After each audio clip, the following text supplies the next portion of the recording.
Council work session to order. First order of business is Pledge of Allegiance. If you'd please stand and join us in reciting the Pledge of Allegiance. I pledge allegiance to the flag of the United States of America and to the republic for which it stands, one nation, under God, indivisible, with liberty and justice for all.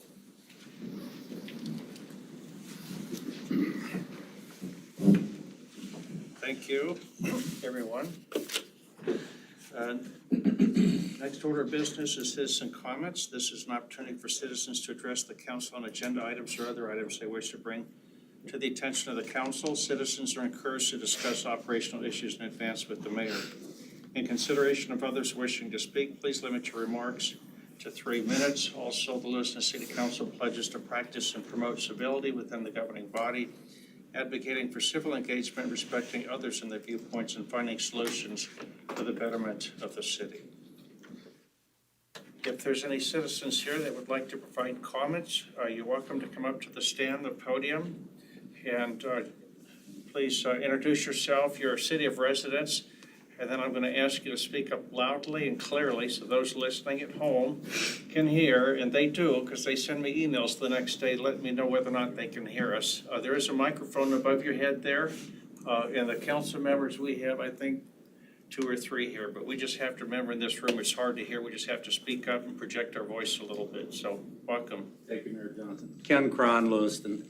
I have 3 things I'd just like to touch base on. First off, I'd like to commend Mayor Johnson and Dustin for taking charge of this water situation and making the call. Sometimes you got to make tough calls, and that's life, and you got to live with them.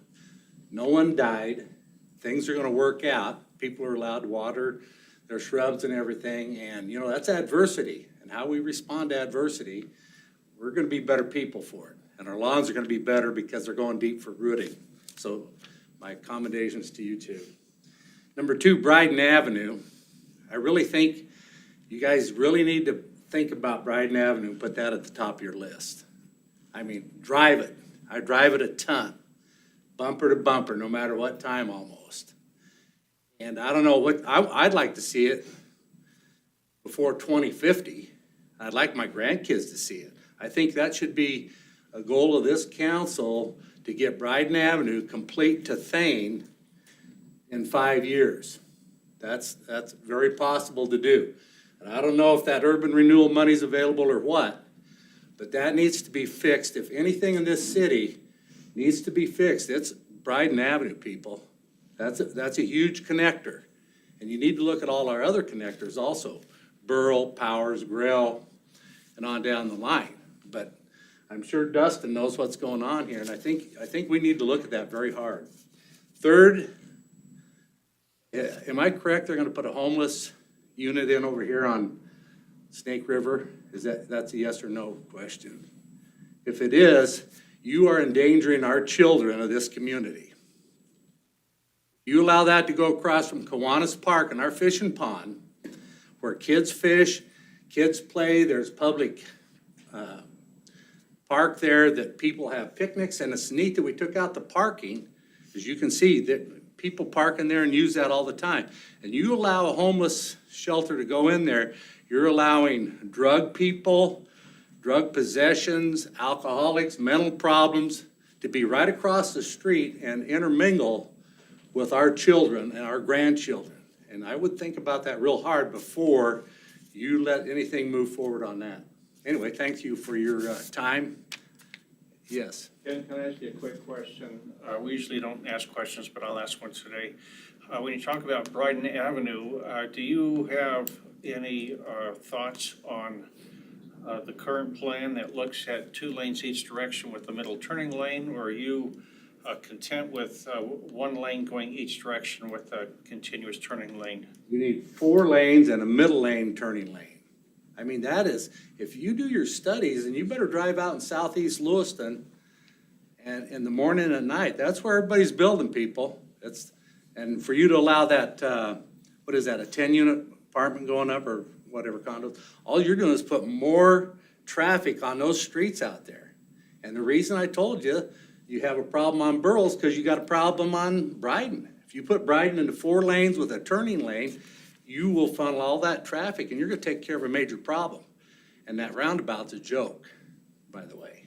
That was a waste of $350,000. I mean, you're looking to where other cars are coming. You're not looking for pedestrians, and you can drive right over the top of it with like a speed bump, so. But no, it needs to be 4 lanes with a turning lane, no question. Thank you. Thank you for your time. We have other citizen comments. Welcome. Please introduce yourself for the record, city residents. Don Brigham, Clarkston, citizen of the Valley. I'm not here for the agenda item. I thought I'd start off with some really good news. Hopefully you've got invitations to the dedication of Rotary Peace Park. It's this coming Wednesday at 5:30, so don't go home from work and, start having your evening thing. Come right to the park. We're gonna have a nice dedication ceremony. We're gonna have a veteran speaking about peace, et cetera. And we can show off all the fun things, the shade shelter, the peace pole, which is incorporating some old timbers from the library right over here, which is kind of cool repurposing of them. So we'd like to invite all of you guys, plus city staff, all the neighborhoods have been invited. Again, 5:30 this Wednesday. It's kind of the 1400 block of Prospect there. So please show up. Thank you, Don. Thanks, Don. Other citizen comments?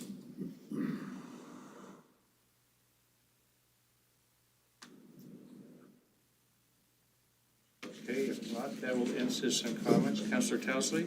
Yes, I'd like to make a motion to move the discussion item A, Bollinger status and update, to before the active agenda. The gentleman who is going to present has a limited time of being able to be here, and I think we'd like to be able to hear what he has to say. Second. It's been moved by Councilor Towsley, second by Councilor Schroeder to move discussion item. Hannah. Seconded. Seconded. Who did? Hannah. Councilor Litke. So, folks, I'm going to admit I'm not hearing well today. Others have heard me say that today, so please bear with me. Seconded by Councilor Litke to move the Bollinger status update discussion item to now, right before we take up the active agenda. Is there discussion on that? Those in favor, please signify by saying aye. Aye. Opposed? Motion carries. Thank you. Okay, we'll now take up discussion item A, Bollinger status update. Update on the Bollinger building provided by the Bollinger Group. So you would please, for the record, introduce yourself and city residents, and remember to speak up loudly and clearly so I can hear. Try to project like we did in choir, right? Again, Don Brigham, resident of Clarkston, citizen of the Valley. You've seen me speak here before, and so we thought we'd try a different tactic today, and much better speaker and much more attractive personality to look at as well. So a member of our group, Matt Weibler of Weibler Financial, is going to give the bulk of the presentation here. Thank you, Don. Thanks, Don. I'm Matt Weibler. I live here in Lewiston.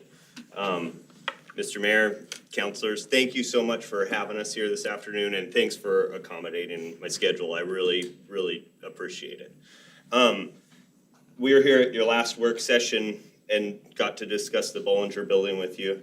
And since that time, we've had some meetings, and we've come up with basically some ideas for you guys as a council on what we think maybe your 3 main options are related to the building right now.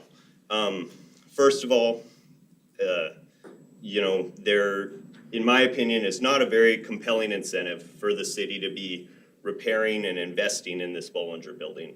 I think it might be an incredible opportunity for somebody who has the means and wherewithal to pursue something like that. But the truth is, and I really understand this kind of from your point of view, I just think, the city did not acquire it with the intention of fixing it up and having some kind of specific purpose for it.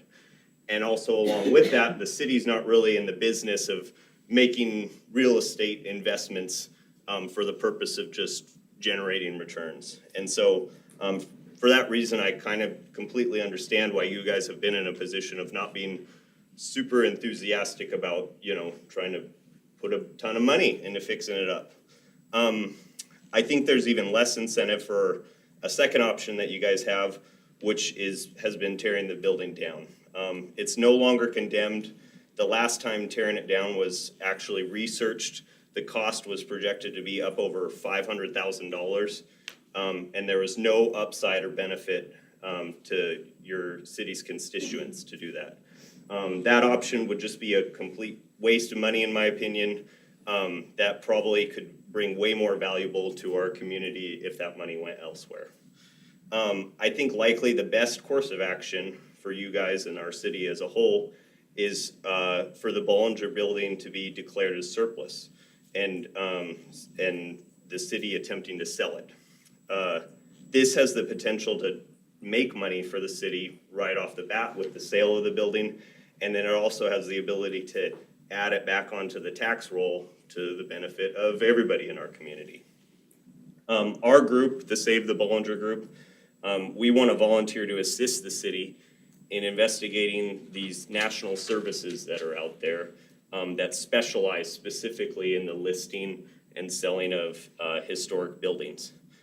This would allow the city councilors not only to save a lot of money in the process of making their decision with this building, but also to save some of your valuable time for all of the other, really urgent and important demands that you guys have.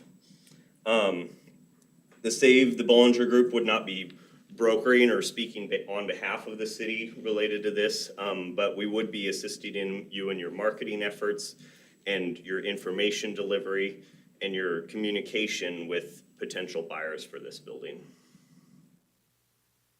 And we've already spoken some with one of the city councilors and a little bit, I think, with the city attorney to kind of get an idea of what the process for that surplus of the building would look like.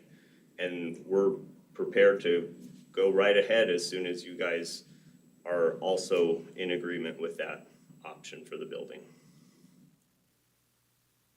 And Don brought too, by the way.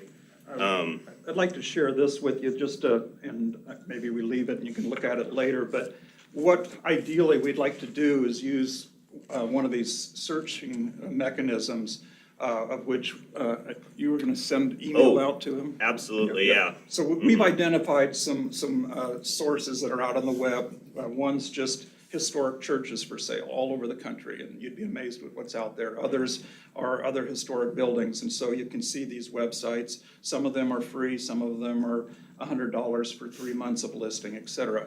Ideally, what we'd like to do is expand from our limited geographic area here, expand outwards across the country to identify that beautiful white knight that would come in and have a vision for this building. And so just as an example, other buildings that have been repurposed, this one just up the hill in Pullman, almost identical to the Bollinger Building, same era, same stone, and it's turned into an apartment building that has a waiting list for 2 years out. So, that's an option. Other ones have been turned into restaurants, speakeasies, bars up in Coeur d'Alene. Beautiful building downtown was turned into the Innovation Hub, which has got incredible uses. And so wedding venues, you name it, the building could be repurposed. But we need to go out and search wider than just Lewiston, Clarkston to find the person that might want to buy this and turn it into an asset for all of us. And so I'll just leave this with you all, and maybe you could get it to Shannon or somebody afterwards. I'll pick it up, but you can look at those examples. So again, we just want to team up and help you guys to go out, and that's the next step. I thought it was interesting that later on in the agenda you have surplus property identification. So this kind of jives right with that. That's exactly right. We want to be here to help you guys out. And like Don said, I do plan to follow up from this meeting with an email maybe to all of you that will include, the main points that I talked about. And also, I want to give you some hyperlinks to some of these places out there that do specialize in the marketing and sale of some of these really unique properties like ours that is so unreplicable. So thank you guys very much for your time today. We really appreciate it, and we appreciate all of you a lot. Do you have time for a quick question, Matt, if somebody? Oh, has- absolutely, yeah. Councilors, anybody? Want to take a bite out of it? No? Haunted tours. Make it a haunted house. Yes, yeah. Well, thank you, Matt. Thank All right, yeah, Thank you. thank you guys very much too. All right. Mhm. Thank you. Appreciate it very much, thank you.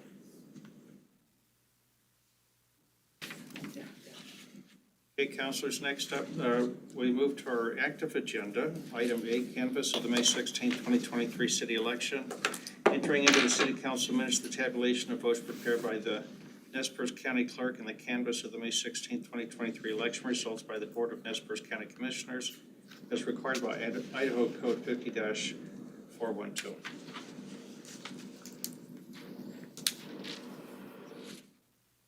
Councilors, discussion, comments, motions? Councilor Schroeder? I make a motion to accept and a motion accepting and entering into the city council minutes the tabulation of votes prepared by the Nez Perce County Clerk and canvass of the May 16, 2023 election results by the Board of Nez Perce County Commissioners. Second. It's been moved by Councilor Schroeder, seconded by Councilor Towsley. Accepting and entering into the city council minutes the tabulation of votes prepared by the Nez Perce County Clerk and the canvass of the May 16, 2023 election results by the Board of Nez Perce County Commissioners. Is there discussion? In favor, please signify by saying aye. Aye. Opposed? Motion carries. Thank you, councilors. Next up, we have item B, ordinance 4886, first reading, amending section 30-1, or pardon me, 30-11, section F of the city code to allow type 3 temporary signs to be located within the central business district on privately owned utility poles and to provide a minimum height clearance. This is an action item. Is there discussion on this, councilors? We have a staff report.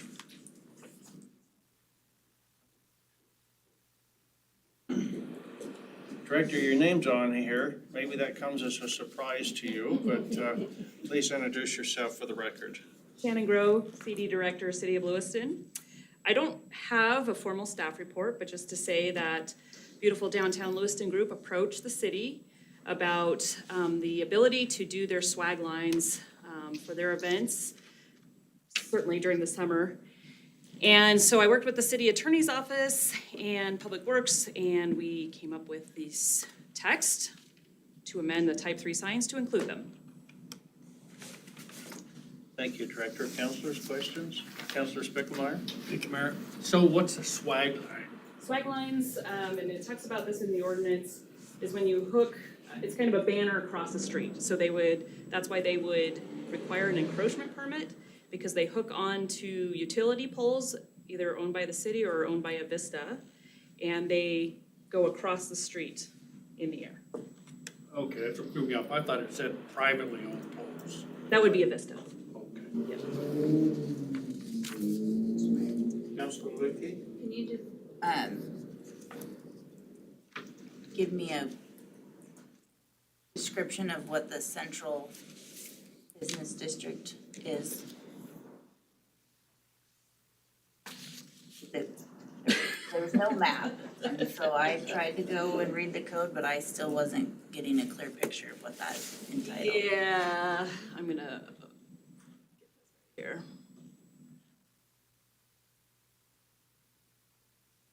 We got the business improvement district, now we have this one. This was a new term that I had not. Yeah, this one's remembered seeing. defined in the code.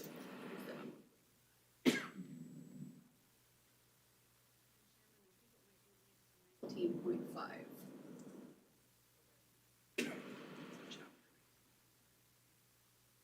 You don't think it's in 37-145?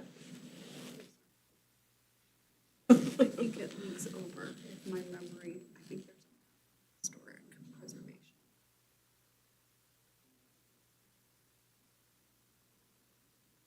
Oh, no, one down. I was like, what? You think there's a map in here? Ah, here we go. Yes. There you go. No, that's the West End. Sorry, memory was incorrect. Sorry, Shannon. Ignore that. I'm gonna go back to 37-145. Because Because it does define it in the code, and I thought I put that definition on the agenda item history sheet, so I apologize for that. Okay, 37.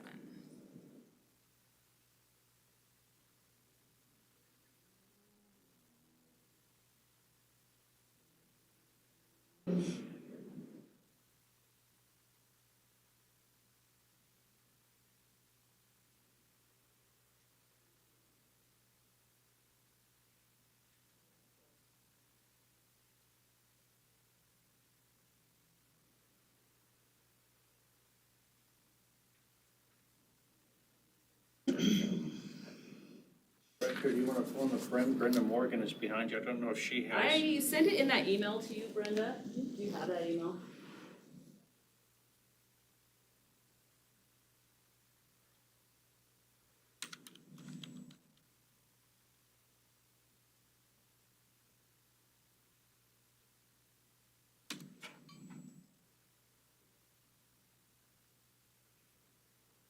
Should be in it.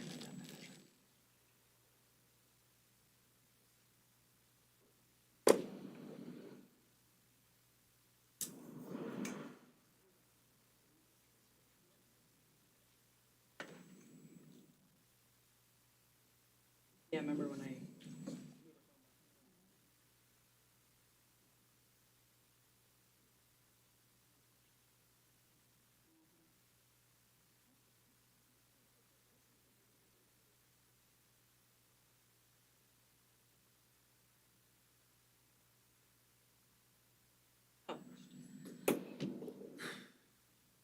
Connecting at the intersection of Fifth Street and F Street. Then east on F Street to 9th Street. North 9th Street to D Street. Northerly along the extension of 9th Street to the Dyke Bypass Road. So you're essentially in here. And they are proposing to do these on Main Street. So we didn't want to open this up to the entire city, per se. And that's why we thought the best, or the easiest way was that the central business district was defined in the code. Maybe not clearly in the code, but it is defined in the code. And that's why we landed on that. But if the council wanted to amend this to say Main Street from 3rd to 9th, you could do that to make it clearer. It just wasn't clear, and I think it was because of The definition? having to go back. So if I'm a business person, I would say that, yeah, I mean, even if a map was included in 37-145 would make it a little clearer for people. I try to approach reading these ordinances like, I wanna do this, and I ended up down a little bit of a rabbit hole. I don't blame you there, yeah. I was just gonna see, I don't know if we have,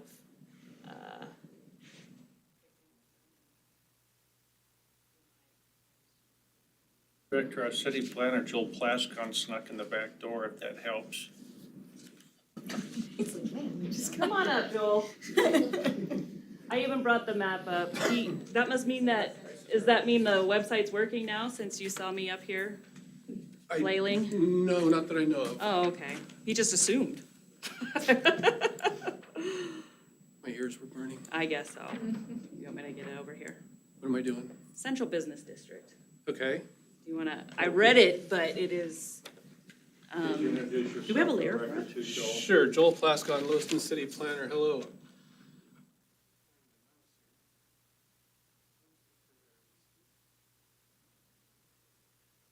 Make sure we got all the right layers here, it's kind of dark.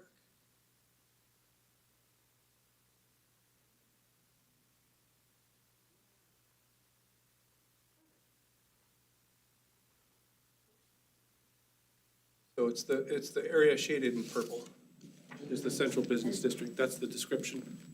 So my real question, because that's what I thought, why would we wanna only advertise there?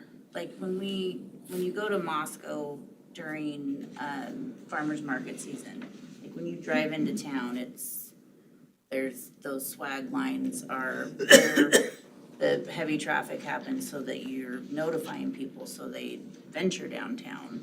So I'm just my thing was, why would we limit it to that when, if these are community events, are there other areas that maybe we should look at? So that was just my question. You don't have to. Is it possible, just looking at the map, that if you get outside of those, especially the downtown quarter on Main Street, the buildings are closer together, you know, the gap is not quite as wide. You get outside of 9th Street, things start to open up, you know, quite a bit. Yeah, and that's part of the reason why we didn't recommend going beyond that, especially to dip your toes in with this specifically, is because once you go beyond that, the streets do widen out. They are a little bit less condensed in, and so it makes sense to do it in the downtown corridor where it may not make sense to put them in other places.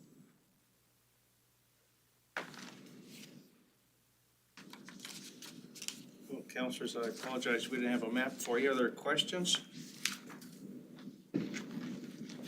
This is, yeah, Councilor? this is something if we wanted to modify later, we accepted this now and wanted to modify it later, we could always revisit it. I mean, just like you're adding it now, it'd be the same thing. You would go through it. Well, we gotta speak up because they're listening at home. You would need to do an ordinance change. Councilor Forsman? Oh, I'm sorry, Oh. excuse me. No, okay, Councilor Schroeder. I totally support the area that they're talking about because going beyond this district, it's a different attitude, it's a different climate. It is not the historic district, it is not the central district. So I'm actually very fine with the way it is laid out. So I support this.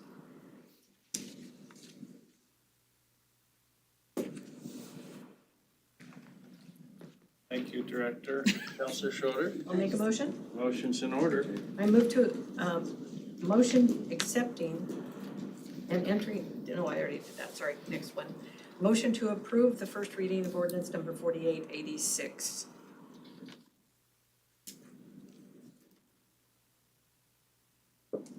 Second. It's been moved by Councilor Schroeder, seconded by Councilor Forsman to approve the first reading of ordinance number 4886. Is there further discussion? Any amendments? Mayor, Councilor I guess I do have Forsman? I guess I should have let her stay up here before I did that. To Hannah's Lickey's point, Counselor Lickey's, could they put a sign with how gapped it is between, once you get out onto like, Thane and stuff? Could they hang a sign, or is it, there's not really nowhere to hang a sign?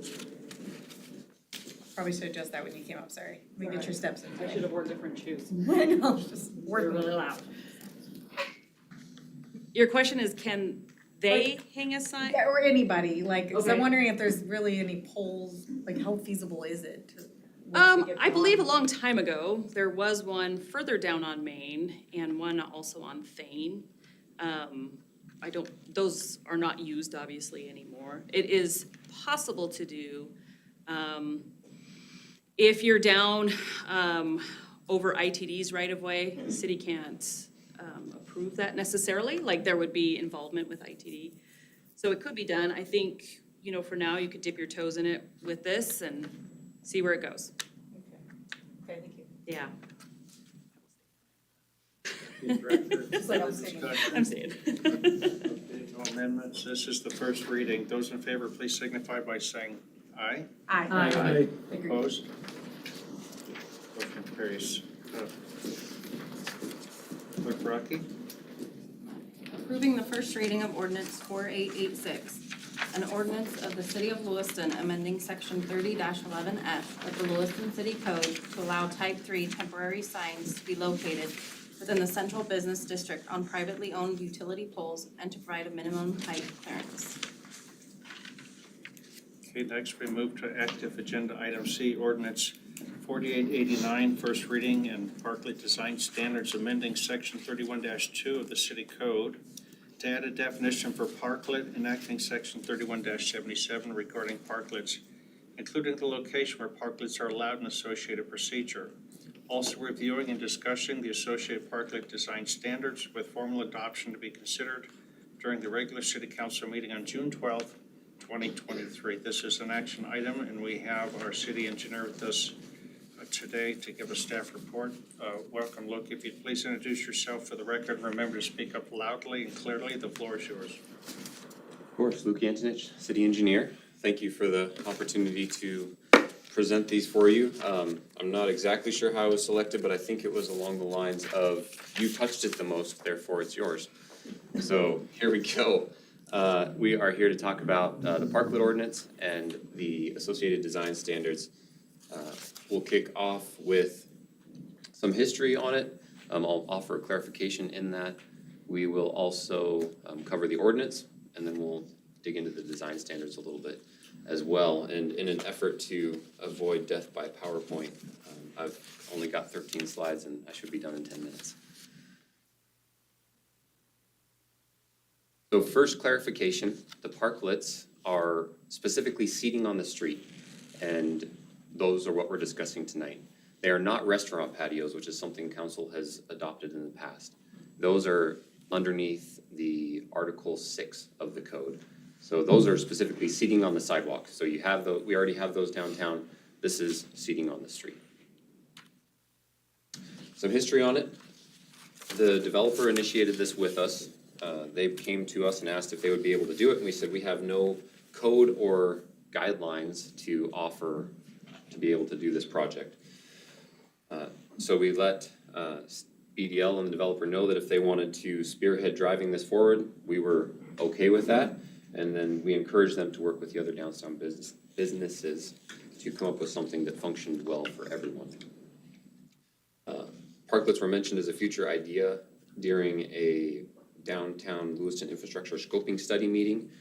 That study was completed in 2022, if council remembers, and the general reception there during that meeting was positive. I didn't hear anything negative about them. I don't know what work BDL and the developer have done outside of that. The developer provided us a draft set of guidelines in March of 2023. The concept was presented to council May 22nd by BDL and the developer just a couple weeks ago, and council directed staff to proceed with drafting this ordinance and the standards. So what does 4889 do? It amends Lewiston City Code definitions to include the definition of a parklet as a small public gathering space that consists of a temporary structure. It is an extension of the existing use of the adjacent licensed business, is located on a public street, and is treated in all respects as a public sidewalk, but the facilities of which are privately owned and maintained. It also enacts section 3177 of the code, of the code, which is going to be added.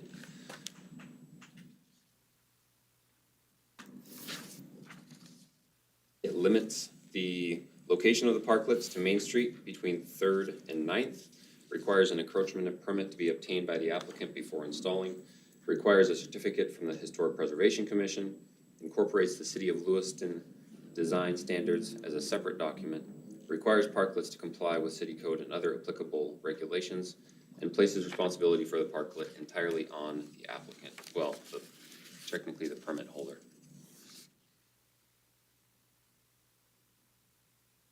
So here's a map of the area that we would be talking about. It's highlighted in yellow.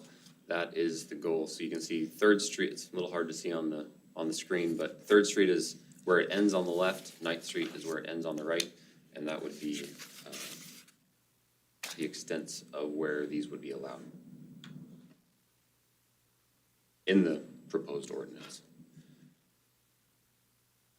All right, parklet design standards. So switching from the ordinance into the standards themselves, I'll give you an overview of these. We'll discuss some of the parts and pieces.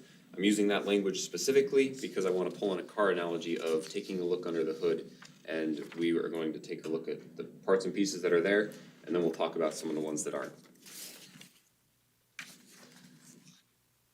So our overview. The purpose statement of the standards is to foster and encourage the downtown landowners and businesses to collaborate and develop a place of business and community for the benefit of the citizens of Lewiston. The standards are coordinated to work in concert with Lewiston City Code, and ordinance 4889. Why bother developing these standards? So the standards are just there to put side rails on what people might want to do with this concept.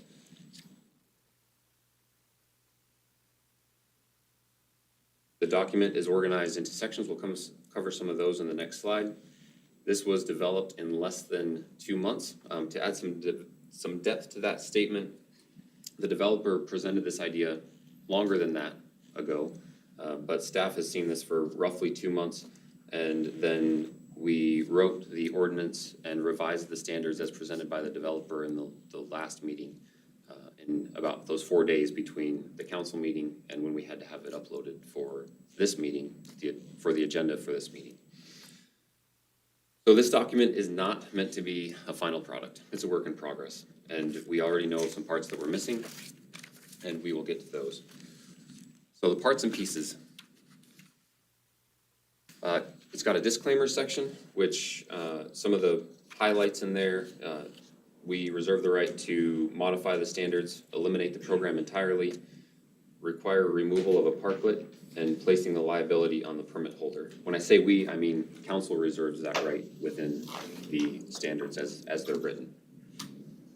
The general requirements section is 15 points long, but it covers things like requiring an encroachment permit, maintaining access to critical utilities, code references, ADA requirements, and the parklets being temporary and able to be removed in 24 hours, which I think is critical for potential use of the street in the future, as well as future projects. It covers the curb interface, and that is exactly what it sounds like. Where this meets up with the curb, there's some critical things that need to be taken care of, stormwater being chief among them. It addresses sightline elements and requirements, and I'm not going to go into very much detail. I'm just going to say that the goal is to maintain safety for all modes of travel, pedestrian, vehicle, bicycle. The amenities that it covers are signage, heating, and lighting. Highlight on the lighting portion, it's expected that heating and lighting would be contained within the parklet itself. There wouldn't be private utilities crossing sidewalk or the right-of-way in order to get this done. Section 5, maintenance. Maintenance is going to be the responsibility of the permit holder, and this section provides some requirements for that. Finally, the final section informs the applicant of what is required for the application submittal, and it's essentially a checklist, lets them know what we expect. Any questions before I jump into vacancies? Councilor? Councilor Lidkey? And what authority does the standards have if it's not in code? So I believe the way it's written is that, or maybe Kayla, do you want to field that question? I'll let the city attorney speak to that one. Kayla Herman, city attorney. I know where you were going with it, and I was going to agree. So we specifically stated in the ordinance that any parklets have to comply with the design standards. And we wanted the design standards to be in a separate document, ultimately approved by council by resolution, but that can more easily be amended than having to amend city code through an ordinance and going through all 3 readings. So they're supposed to work together with more of the detailed nuances being in that separate design standards document. So both are referenced, and that authority would come directly from the ordinance. So an applicant would go to the code, there'll be like a hyperlink to the standards so that it's all right there. That's a great idea, and we could certainly ask our code publishing, our new vendor, if they can provide a hyperlink there. Regardless, we would have that available at Public Works, and they would be given a copy of the latest adopted standards. Thank you. Thank you. Councilor Spicklemeyer? Mayor, so look at the design standards when you get done. Will it include safety type issues about the structure itself? With vehicles going 20 miles an hour? That is an excellent question, Counselor. So currently the way the standards are written, there is a requirement in here somewhere that refers to something similar to that and essentially requires the applicant to be gain approval by a licensed professional engineer and have that have a stamped letter by a licensed professional engineer submitted to us before they can build the structure itself. So it would be evaluated not by our staff, but by someone who is doing the work for the applicant. I can't find you chapter and verse at the moment, but it's in here somewhere. I saw that in there. Yeah. An excellent question. And then going back to touch on Councilor Lidkey's question, the standards, or the standards themselves have a couple of hyperlinks to various portions of the City of Lewiston website, and they also reference the applicable code sections, which I left one thing out and we'll talk about in the vacancies here in a second. All right, I'm gonna keep going. So, the vacancies, a couple things we're missing. The first couple are really self-explanatory, standard drawings and exhibit drawings. We'll need to add those things to put some flesh on the bones of what we've got for verbiage. A picture is worth 1,000 words, so I don't want to keep writing. We also, as staff, are going to be developing processes to be able to move these applications through staff. It'll be housed within Public Works, but we will be gathering input from some of our other divisions and departments. We do not have an application specific to parklets yet. For now, it will be reviewed underneath an encroachment permit application. And then edits that need to be done, council will see an edited version at the next reading. I say that because I already know we need to add a reference to code section 3177, the one that is in ordinance 4889 that you're looking at tonight. And then that'll get added to that reference section in section 1.7 of the standards. We also, I think, should ask the applicant for a plan of how they are going to remove their parklet in 24 hours. So I'll add a section for that. And then any comments council has today, we'll try to get in there by the next reading as well. So going back to my looking under the hood analogy, I think this thing's ready to start, but they might blow smoke, might have a knock, might burn some oil, and it could overheat. However, it is gonna get us started down the road, and we can make repairs as we go. And so I'm sure you'll be seeing us again to get these other pieces put back into place. With that, that's a cover of the history, the ordinance, and the design standards. Is there any questions for me tonight? Or this afternoon, it's not tonight. Councilor Forsman? Just a comment. You guys were really quick on this, so appreciate your efficiency and getting it to us right away and get moving, so appreciate the hard work from you and your team. Councilor Spickelmeyer?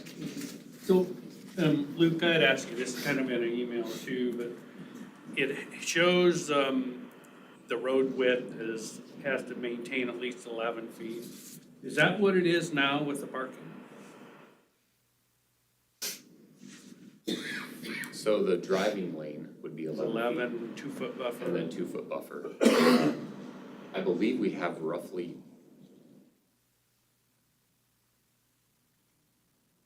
I'm getting my numbers mixed up in my head. I believe that because Main Street varies so much down the width, it's tough to give you a direct answer.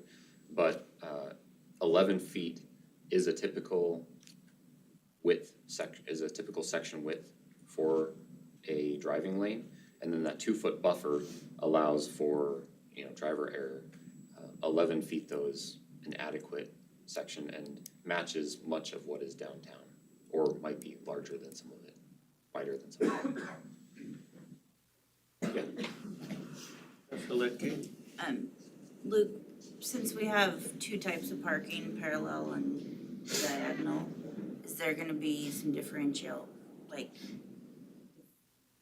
some of those properties are in front of a diagonal parking, and for me that math, and I tried to figure out if I was missing something, like maybe that was described in the standards, but I didn't see any clarification on how that would work. So the standards currently limit it to 2 parking spaces per application. There is not differentiation made for parallel versus angled parking. There could be, we could add that. I guess I was leaving it up to the developer, the applicant themselves to use their imagination for how they might be able to use those spaces in whatever is most efficient for their lot.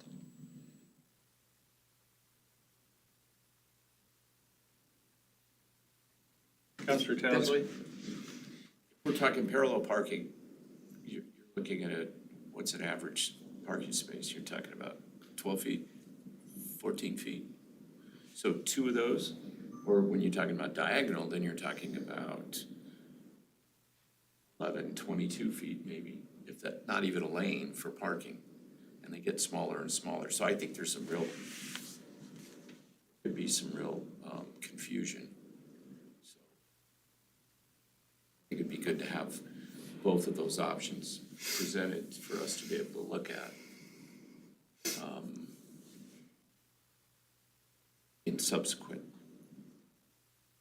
things when we look under this hood further. If I can respond to that, Mayor. I will say that some of the vision for this is the use of the existing planter areas and trying to encourage, I think, use of those and not eliminating so much parking. So if you added a couple of parking spaces to the end of a planter where there wasn't a tree, then you gain quite a bit of space pretty quickly. But yeah, we can take a look at. Okay, I'm gonna spur us on to keep speaking up because I know I'm gonna get the emails tomorrow. Luke, you get quiet sometimes. And my voice disappears. My apologies. I apologize, but I will get the calls and emails tomorrow, so. Counselors?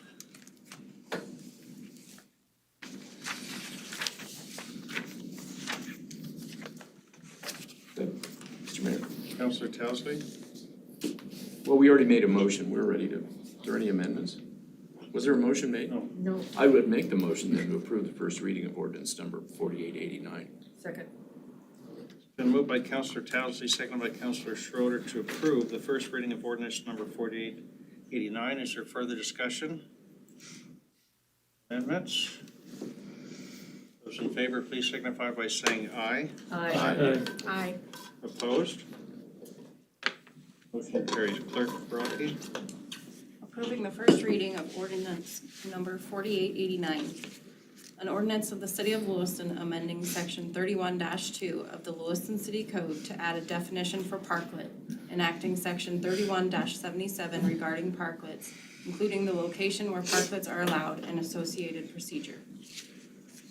Thank you. Next up, Council, we have active agenda item D, final plat, the estates at Canyon Crest, Phase 3C2, considering the subdivision of 2.77 acres of property located within the estates at Canyon Crest Phase 3 planning area into 10 residential lots. This is an action item. Director Johnson, please introduce yourself for the record. The floor is yours, sir. Good afternoon, Mayor, City Council. These next two, D and E, are Public Works Director Dustin Johnson, if I did not already introduce myself. These final plats are typically on consent agenda, so I don't have a presentation. Thank you. Council? Councilor Schroeder? Make a motion to approve the final plat for the estates of Canyon Crest Phase 3C-2. Second. Been moved by Councilor Schroeder, seconded by Councilor Forsman to approve the final plat for the estates at Canyon Crest Phase 3C2. Is there discussion? Those in favor, please signify by saying aye. Aye. Opposed? Motion carries. Thank you, councilors. Next up, item E, final plat, the estates at Canyon Crest Phase 3C-3, considering the subdivision of 3.79 acres located within the Canyon Crest Planned Unit Development's Phase 3 planning area into 12 lots. This is an action item. Councilor Townsley. I'll make the motion to approve the final plat of the estates at Canyon Crest Phase 3C-3. Second. Been moved by Councillor Towsley, second by Councillor Forsman to approve the final plat for the estates at Cannon Crest Phase C3, 3C3. Is there discussion? Those in favor, please signify by saying aye. Aye. Opposed? Motion carries. Thank you, councilors. Next up, we have under our active agenda, item F, termination of emergency services agreement.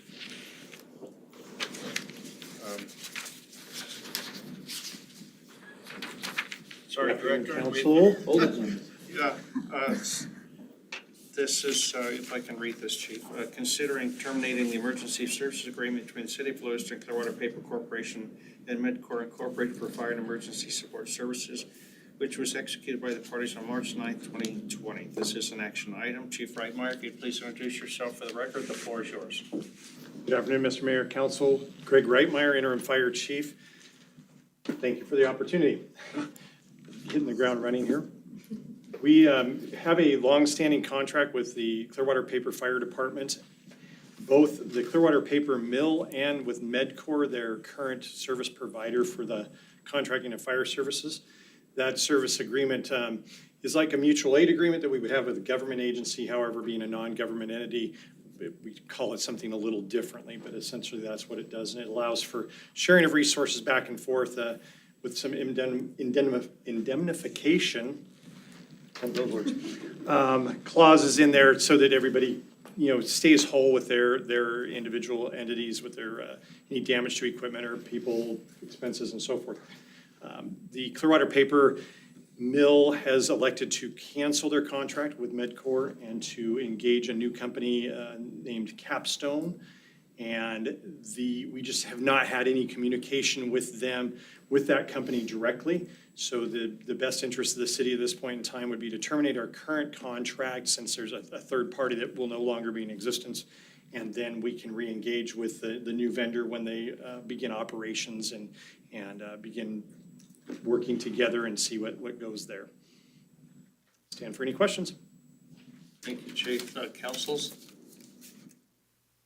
Councilor Litke. So are we expecting a noticeable gap with no contract? I mean, what's the time frame? It's really hard to say. Historically, back in 2008, it was the last time that the contract was changed, and it took quite some time for that to happen, several years, as it transitioned from the original mill fire department to the contractor.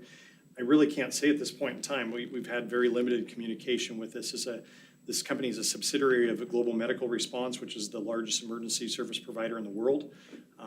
So we've had a lack of communication with them, and we really don't know what to expect or what's going on. And we're moving forward to continue our operations and supporting our resources in the valley as if they're not going to be a partner, and then we'll build on that. Hopefully getting there. I mean, honestly, we all work together here in the valley and depend on each other, so we'd like to see that happen.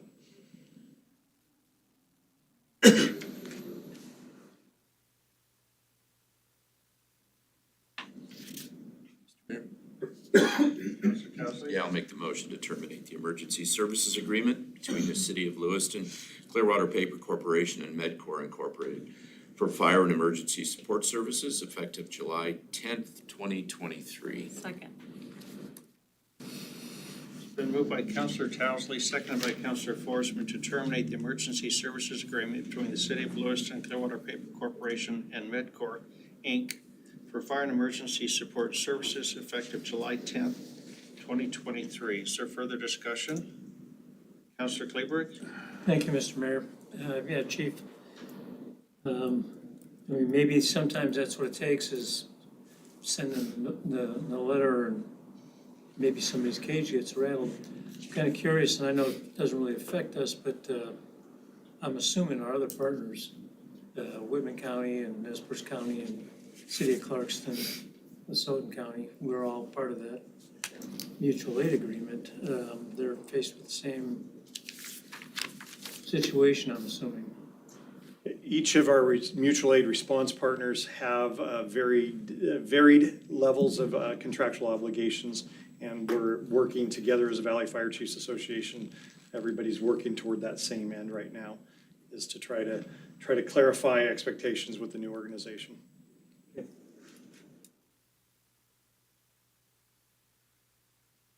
Further discussion, council?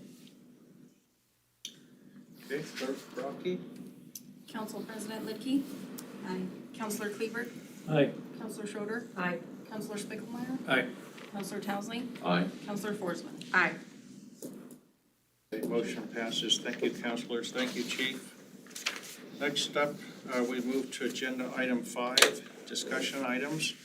Item B, transportation update on current transportation projects and planning efforts provided by Public Works Director Dustin Johnson. Director, welcome. Mayor, City Council, Dustin Johnson, Public Works Director. Gonna try something here today. The timing of this is somewhat off, but I think far too often staff comes to council at a formal meeting and says, here's something that we've talked about, it's been in the budget, let's approve it, and we move on. And whether it's the capital improvement plan, a transportation plan, or a specific project. So I don't have anything specific today. I've given you a little bit in the packet. What I did provide you was a memo that was drafted to the previous Public Works Director, I think it was 2016, 2017. Let me get the specific date on that.